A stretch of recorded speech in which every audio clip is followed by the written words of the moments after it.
anggap saja gerakan pegas diafragma berada tetap di sekitar lingkaran.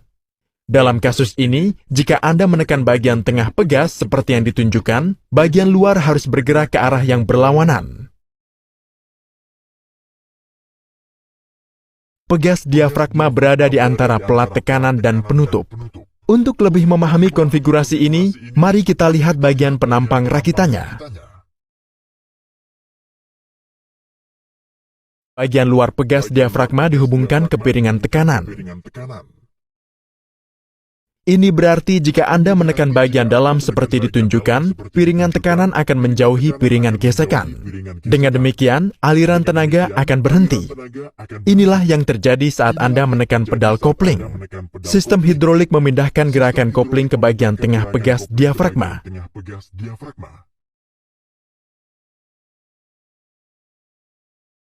Saat pegas diafragma ditekan, aliran tenaga dihentikan.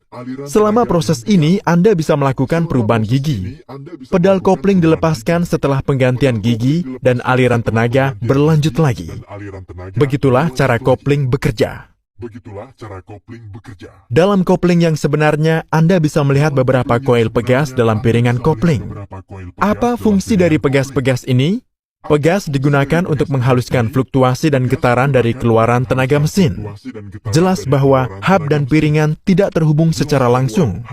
Tenaga mesin pertama mencapai piringan, lalu ditransfer ke pegas, dan akhirnya ke hub output. Ini berarti pegas akan meredam sebagian besar fluktuasi aliran tenaga dari mesin, dan perpindahan gerak ke kendaraan akan jauh lebih mulus.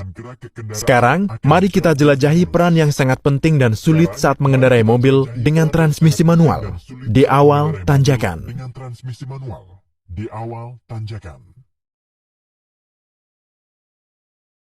Bahkan di dalam mobil tanpa rem tangan, Anda bisa menggunakan teknik kopling ini untuk memulai menaiki tanjakan. Pada awal tanjakan, mulanya pedal rem dan kopling ditekan saat mesin menyala. Sekarang, lepaskan pedal kopling sedikit demi sedikit sampai terasa gigitan kopling. Gigitan kopling bisa dirasakan oleh kaki Anda. Mungkin akan terasa seperti mesinnya menggigil.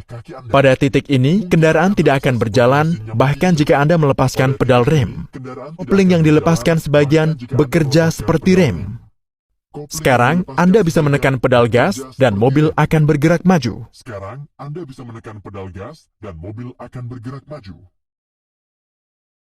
Pertanyaan besarnya adalah, bagaimana kopling yang dilepas sebagian bertindak seperti rem?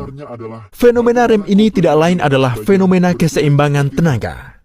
Dengan kondisi seimbang yang sempurna, roda kendaraan tidak akan bisa berputar, dan tarikan gravitasi akan sama dengan gaya gesek statis pada roda.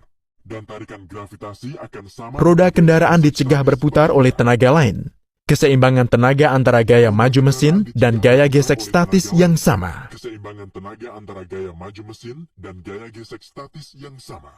Ketika Anda melepaskan kopling sebagian dan menyeimbangkan gigitan kopling, Anda tidak sadar melakukan semua keseimbangan tenaga ini.